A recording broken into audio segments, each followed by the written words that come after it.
जय श्री सीताराम। अलग अलग ग्रह लग्न कुंडली के अलग अलग भाव में होंगे तो अपने कैसे फल वो देंगे, इस बारे में हम चर्चा कर रहे हैं। और ये जो सीरीज है ये शुक्र देवता का सीरीज चल रहा है। शुक्र देवता लग्न कुंडली के अलग अलग भाव में होंगे तो अपनी महादशा में क्या फल देंगे। और आज मुख्यतः हम बात कर रहे हैं शुक्र देवता लग्न कुंडली के तीसरे भाव में तृतीय स्थान पर होंगे तो अपनी महादशा में वो कैसे फल देंगे, इस बारे में। मैं हमेशा ये बात आपको बताते रहता हूं कि कोई भी ग्रह किसी भी भाव में अकेला नहीं होता है। किसी न किसी नंबर के साथ होता है। वो नंबर राशियां होती है, राशि का भी बहुत बड़ा प्रभाव पड़ता है। फिर ये कह सकते हैं कि अलग अलग लग्न की कुंडलियों का बड़ा प्रभाव पड़ता है ना। तो ये बात तो पूरी तरह से सही है, लेकिन बहुत सारे एक्सेप्शनल केसेस भी आप देखते हैं। जब कोई आप मॉडर्न साइंस ले लीजिए या कुछ और भी चीजें ले लीजिए तो आपको एक्सेप्शनल केसेस देखने को मिलते हैं कि सामान्यतः 95 टाइम ये बोला जाता है कि ऐसा ही करना चाहिए, और बाकी के 5 बार फिर ये बोल देते हैं या 1-2 बार ये बोल देते हैं कि नहीं नहीं ऐसा मत करिए। तो व्यक्ति जो है थोड़ा कंफ्यूज हो जाता है। तो एक्सेप्शंस हर जगह पर हैं, चाहे वो धर्म में हो, चाहे ज्योतिष में हो, चाहे मॉडर्न साइंस में हो, चाहे जिंदगी में हो, चाहे आपके रिश्तों में हो। बहुत सारी चीजें होती है ना। कोई एक व्यक्ति बोलता है मुझे मीठा अच्छा नहीं लगता, और वहीं पर रसमलाई या कोई भी एक स्पेशल स्वीट जो है ये मुझे बहुत अच्छा लगता है। भैया आपने तो कहा था मीठा अच्छा नहीं, भाई ये एक्सेप्शन है। तो एक्सेप्शंस हर जगह पर है, और वो एक्सेप्शंस एस्ट्रोलॉजी में भी है। यहाँ पर मैं एक्सेप्शंस की बात क्यों कर रहा हूँ, क्योंकि आज उसी प्रकार से हम बात करेंगे। लग्न कुंडली का ये तीसरा स्थान है ना। आपको पता है, मैं बता देता हूं। 1 2 3 4 5 6 7 8 9 10 11 12 ये स्थान होते हैं, ठीक है। लग्न कुंडली का तीसरा स्थान, छठा स्थान, 8वां स्थान और 12वां स्थान, इनको सामान्यतः खराब भाव कहा जाता है। बुरे बुरे घर इन्हें कहते हैं। खास तौर पर त्रिक स्थान, 6वां, 8वां और 12वां, इन्हें तो त्रिक स्थान मतलब गड्ढे का स्थान, मतलब खराब ही भाव कहा जाता है, मारक स्थान कहा जाता है। तो सामान्यतः 6वें, 8वें और 12वें भाव में कोई भी ग्रह होता है तो सामान्यतः इन जनरल मैं यही कह देता हूं कि खराब ही फल देखने को मिलेंगे। लेकिन चूंकि तृतीय स्थान जो है वो भी खराब ही होता है, इसको कोई बहुत अच्छा नहीं कहते हैं, लेकिन कुछ चीजें बेहतर भी होती हैं। पहले मैं आपको बताता हूं कि तृतीय स्थान का मतलब क्या होता है। तो तृतीय स्थान जो है वो पराक्रम का स्थान है। पराक्रम, पराक्रम, आपका साहस, आपका धैर्य का स्थान भी है। लेकिन ये जो स्थान है ये फिजूल की भाग दौड़ का स्थान है। फिजूल की यात्राओं का स्थान है। मतलब देखो, भाग दौड़ या मेहनत करना, फिजूल मेहनत करना हम सभी को चाहिए, और मेहनत किए बिना कुछ मिलता भी नहीं है। पुरुषार्थ के स्थान में, पुरुषार्थ किए बिना कुछ मिलता नहीं है, मेहनत के बिना कुछ मिलता नहीं है। लेकिन मैं आपको एक एग्जांपल देके समझाता हूं। ये ब्लैक पेन है, ये रेड पेन है। अब रेड पेन को ब्लैक पेन तक जाना है, ये कार्य दिया हुआ है। अब उसे जाना है तो एक रास्ता तो ये है कि ये पहुंच गई, सीधा रास्ता था, है ना। मेहनत की, यहां से यहां तक आने में मेहनत की ना, वर्क करना पड़ा ना, लेकिन पहुंच गई। और एक रास्ता क्या है,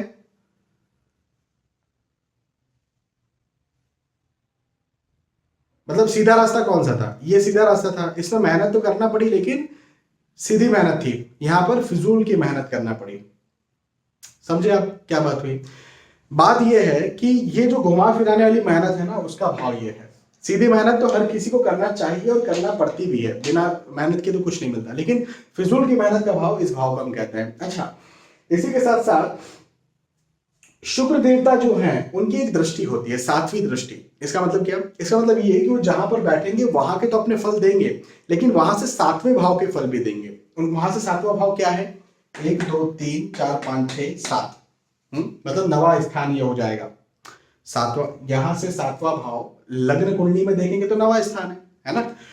तो 9वां स्थान क्या होता है, 9वां स्थान सबसे पवित्र स्थान होता है। लग्न स्थान, 9वां स्थान, पंचम स्थान, ये जो है ये त्रिकोण कहलाते हैं, ये सबसे पवित्र स्थान माने जाते हैं। तो 9वां स्थान जो है भाग्य का स्थान है, आपके लक का स्थान है, आपकी डेस्टिनी का स्थान है, आपके पिता का स्थान भी है, अध्यात्म का स्थान भी है, धर्म का स्थान भी है। सबसे बड़ी बात लक।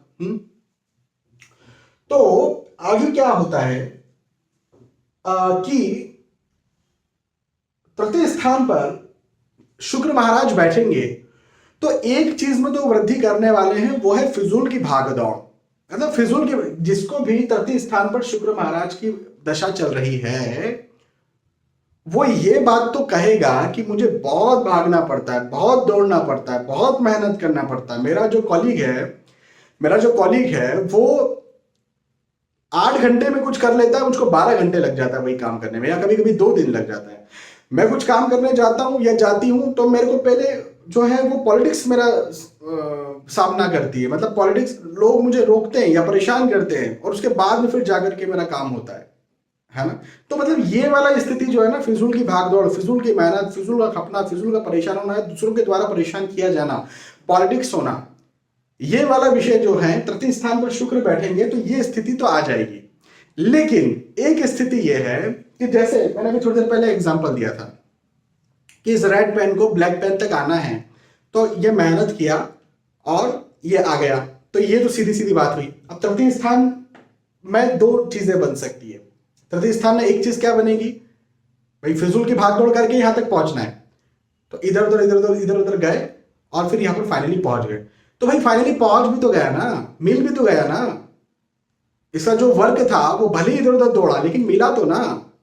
लेकिन क्या होता जब वो इधर उधर दौड़ा, इधर उधर दौड़ा, इधर उधर दौड़ा और वापस यहां पर आ जाता, तब क्या होता, उसका काम ही नहीं होता।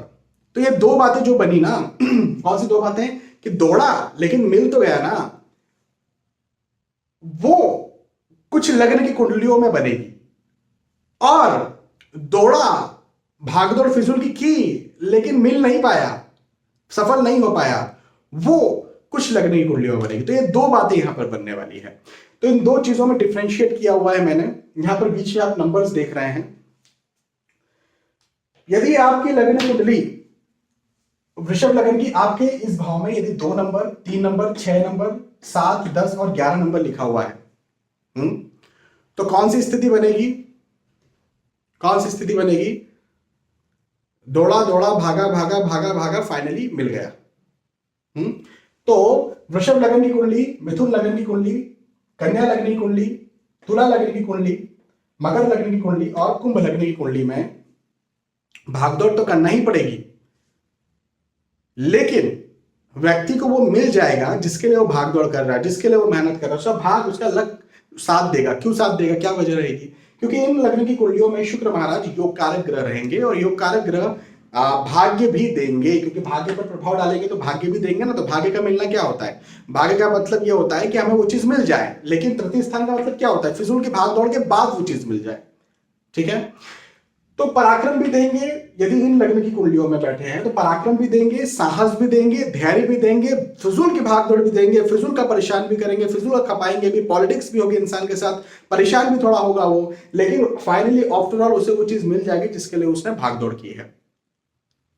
लेकिन यदि आपकी कुंडली के बीच में ये नंबर्स नहीं है, तुला, मिथुन, कन्या, माफी चाहूंगा, वृषभ, मिथुन, कन्या, तुला, मकर और कुंभ, यदि ये नंबर्स नहीं है तो इसके अलावा दूसरे जो भी नंबर्स या दूसरे लग्न की जो भी कुंडलियां बनेगी, है ना, बाकी 6 लग्नों की कुंडलियां बच जाती है, तो वहां पर शुक्र महाराज अपने खराब फल देंगे। कैसे खराब फल देंगे, वही वाले कि इसको यहां तक पहुंचना था, इसका लक्ष्य था पहुंचना, इसने बहुत भागदौड़ करी, बहुत मेहनत करी, लेकिन नहीं पहुंच पाया। तो दूसरे लग्नों की कुंडलियों में जो है, इनके अलावा दूसरे लग्न की कुंडली में भागदौड़ भी होगी, मेहनत भी होगी, लेकिन लक साथ नहीं देगा। 10 में से 1-2 काम में लक ने साथ दे दिया, 3 काम में लक ने साथ दे दिया, लेकिन 7 कामों में, 8 कामों में लक साथ नहीं देने वाला, परेशान कर देगा। बौद्धिक दृष्टिकोण से भी बुद्धि उतना नहीं चल पाएगी, या पढ़ाई लिखाई में मन नहीं लगेगा, कई बार दुस्साहस की स्थिति बन जाएगी। हाँ, यहां पर मैंने ये नंबर्स भी लिखे हुए थे। यदि यहां पर 2, 3, 6, 7, 10 और 11 नंबर होता है तो यहां पर कौन से नंबर आएंगे, 4, 5, 8, 9, 12 और 1। तो इन नंबर्स के साथ बैठेंगे शुक्र महाराज तब जब इन लग्नों की कुंडलियां बनेगी। ये मैंने ऐसे ही नंबर लिख दिए थे। चलिए, तो आप इसे लग्न की कुंडली के आधार पर समझ लीजिए। तो आप समझे क्या, 2 प्रकार के फल मिलेंगे और दोनों प्रकार के फल मैंने आपको समझाया। बस इतना सीधा सा गणित है यहाँ पर, है ना, बहुत सीधा सा, बहुत सीधी सी बात है। तो जिनकी ये लग्न की कुंडलियां हैं उनको बोलना डरो मत। यदि वो लोग परेशान है ना, यदि वो लोग घबरा रहे हैं, यदि वो लोग बहुत मेहनत कर रहे हैं, बहुत खप रहे हैं, बहुत पॉलिटिक्स हो रही है उनके साथ, बहुत दबाया जा रहा है या प्रॉब्लम्स आ रही है, तो ऐसे लोगों को बोलो डरो मत, आपको वो चीज मिल जाएगी एंड ऑफ द डे जिसके लिए आप मेहनत कर रहे हो। लेकिन इन लग्न की कुंडली के अलावा कोई सी कुंडली है तो फिर कुछ नहीं कह सकते, मतलब नेगेटिव रिजल्ट्स देखने को मिलते हैं। ठीक है, चाहे वो पढ़ाई लिखाई की बात हो, चाहे नौकरी व्यवसाय प्रोफेशन की बात हो। अच्छा, व्यवसाय तो ऐसे व्यक्ति को करना ही नहीं चाहिए, मैं ये कहता हूँ। शुक्र तृतीय स्थान पर बैठे, व्यवसाय तो करना ही नहीं चाहिए। नौकरी की बात हो, प्रोफेशन की बात हो, या फिर स्वास्थ्य की बात हो, है ना, या पारिवारिक मतभेदों की बात हो, किसी भी वे में। ठीक है, तो बहुत बहुत धन्यवाद। मैंने आपको यहाँ पर ये तृतीय स्थान में बैठे शुक्र महाराज के बारे में समझाया। मुझे विश्वास है कि आपको ये बात समझ में आई होगी। यदि आपको ये बात समझ में आई है, वीडियो पसंद आया है, तो आप मुझे बता सकते हैं लाइक करके या फिर कमेंट करके। बहुत बहुत धन्यवाद, फिर मिलेंगे, तब तक के लिए आज के इस वीडियो आपसे विदा चाहता हूँ। जय श्री सीताराम।